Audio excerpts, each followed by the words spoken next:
Areba Omwoyo Samba, thank you for staying with us. We are still on you. In regard to the topic at hand that, of course, you have been talking about, how upfront does the government needs to be then, and in terms of springing to action with regards to cases of mistreatment, violence and discrimination against Kenyans and by extension Africans in China? For example, I was informing you that my experience is that as a diplomat, you don't have to wait for some of the things to show up in the media. For the time being, if there isn't go ahead, please. Match, you can hear me. Protective gear. This should be provided. Yes, Areba, go ahead, please.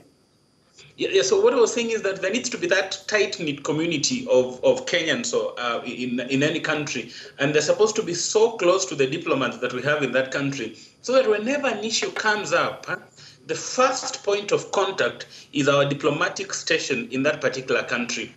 It becomes a bit embarrassing when the first point of contact is through the media.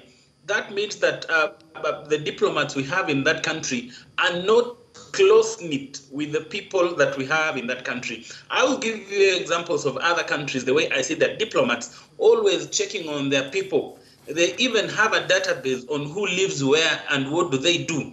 So that in an event where there is an issue, the first point of contact for that citizen in a foreign country is always the diplomats they have in that country. So I feel that our diplomats out there representing the president and representing our country need to have a more forged, united approach when it comes to how they live out there. So that is quite an indictment on Sarah Serem, who I have a lot of respect for, that she might not be very close to the people she's supposed to have their interests at heart in China. Okay, in terms of what the principal secretary said was a sort of an African approach, which he said is collective in responding to the cases of course, discrimination against Africans in China.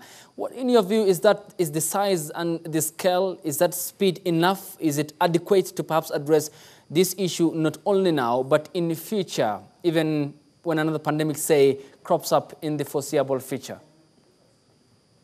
The Nigerian ambassador to China did not wait for the African Union to issue a statement.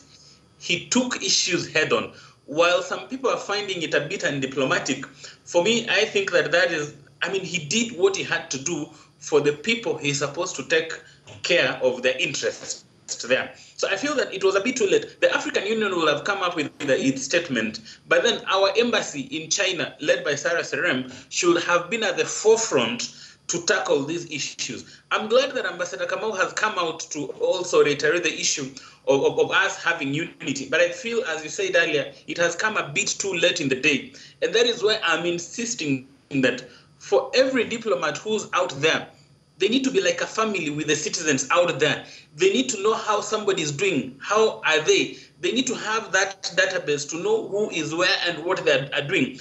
The citizens out there need to know that their first point of SOS are our diplomats out there. We don't have to wait for another amorphous body to represent our interests. So I feel that our embassy in China was more lax in this issue.